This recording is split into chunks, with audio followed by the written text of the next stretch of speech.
Assalamualaikum warahmatullahi wabarakatuh. Perkenalkan, kami dari kelompok 3. Saya Isri Narsi dan 3 rekan saya.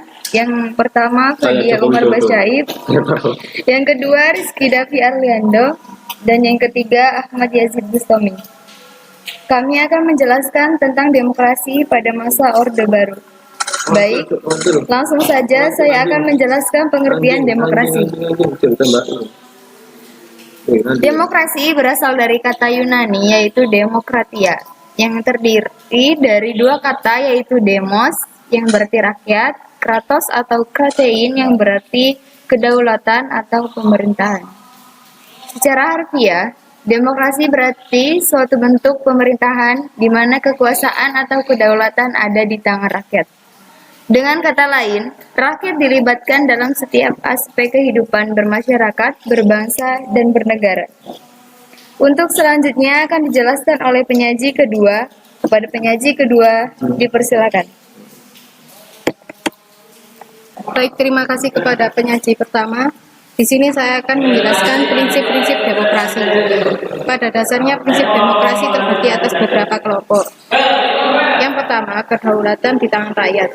Kedaulatan rakyat di mana kekuasaan tertinggi berada di tangan rakyat. Ini berarti kehendak rakyat merupakan kehendak tertinggi. Apabila setiap warga negara mampu memahami arti dan makna dari prinsip demokrasi. Yang kedua, pengakuan dan perlindungan terhadap HAM. Pengakuan bahwa semua manusia memiliki harkat dan martabat dan tidak membeda-bedakan agama, suku, ras, dan budaya. Pengakuan akan HAM di Indonesia telah tercantum dalam UUD 1945 yang sebenarnya terlebih dahulu ada dibanding dengan Deklarasi Universal PBB. Yang ketiga, pemerintahan berdasarkan hukum atau konstitusi. Pemerintah berdasarkan sistem konstitusional atau hukum dasar dan tidak bersifat absolutisme. Kekuasaan yang mutlak tidak terbatas. Sistem konstitusional ini lebih menegaskan bahwa pemerintah dalam melaksanakan tugasnya dikendalikan atau dibatasi oleh ketentuan. Yang keempat, peradilan yang bebas dan tidak memihak. Setiap warga negara Indonesia memiliki hak untuk diperlakukan sama di depan hukum, pengadilan dan pemerintahan tanpa membedakan agama, suku, dan ras. Pengambilan keputusan atas musyawarah. Dalam setiap pengambilan keputusan itu harus dilaksanakan sesuai keputusan bersama atau musyawarah untuk mencapai mufakat. Yang keenam, adanya partai politik dan organisasi sosial politik. Dengan adanya partai politik dan organisasi sosial politik, ini berfungsi untuk menyalurkan aspirasi rakyat. Sekian penjelasan dari saya kembalikan ke penyaji pertama. Baik, terima kasih. Selanjutnya akan dijelaskan oleh penyaji ketiga. Kepada penyaji ketiga, dipersilakan. Terima kasih kepada moderator. Landasan demokrasi Indonesia. Adapun landasan demokrasi Indonesia yaitu 1. Pembukaan Undang-Undang Dasar 1945. Alinea pertama yang berbunyi kemerdekaan itu ialah hak segala bangsa. Alinea kedua yang berbunyi mengantarkan rakyat Indonesia ke depan pintu gerbang kemerdekaan Indonesia yang merdeka, bersatu, berdaulat, adil dan makmur. Alinea ketiga yang berbunyi atas berkat rahmat Allah yang Maha Kuasa dan dengan didorongkan oleh keinginan luhur supaya berkehidupan kebangsaan yang bebas. Alinea keempat yang berbunyi melindungi segenap bangsa. Yang kedua, batang tubuh Undang-Undang Dasar 1945. Yang pertama, pasal 1 ayat 2 yaitu tentang kedaulatan adalah di tangan rakyat. Yang kedua, pasal 2 yaitu tentang majelis permusyawaratan rakyat. Yang ketiga, pasal 6 yaitu tentang pemilihan presiden dan wakil presiden.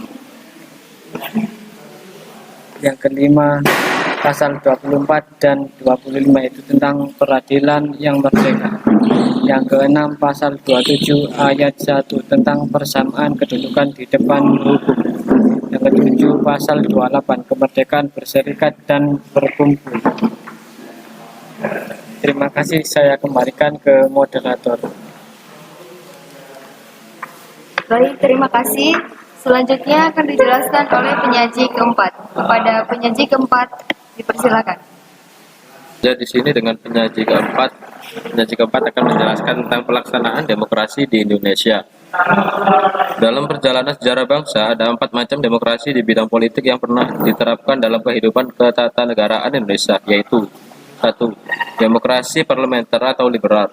Demokrasi ini dipraktekkan pada masa berlakunya UUD 1945, periode pertama 1945 sampai 1949. Kemudian dilanjutkan pada berlakunya Konstitusi Republik Indonesia Serikat atau UUD RIS 1949 dan UUD S 1950.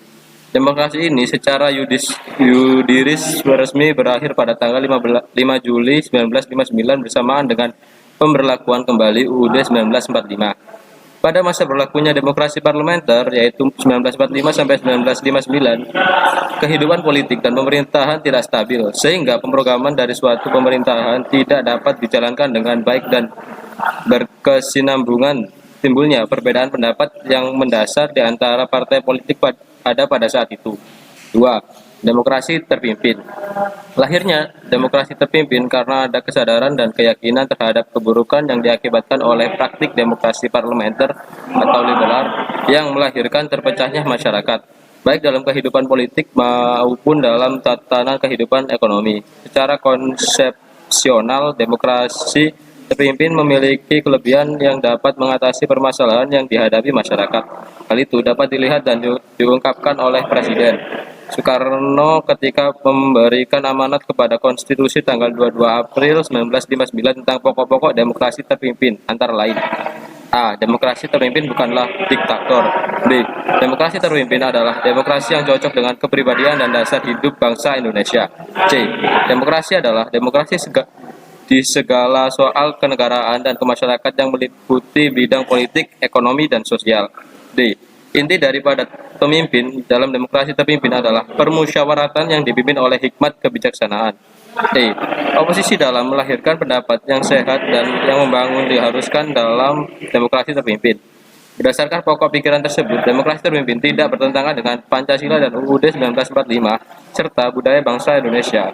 Namun, dalam praktiknya, konsep-konsep tersebut direalisasikan sebagaimana mestinya, sehingga seringkali menyimpang dan nilai-nilai UUD 1945 dan budaya bangsa.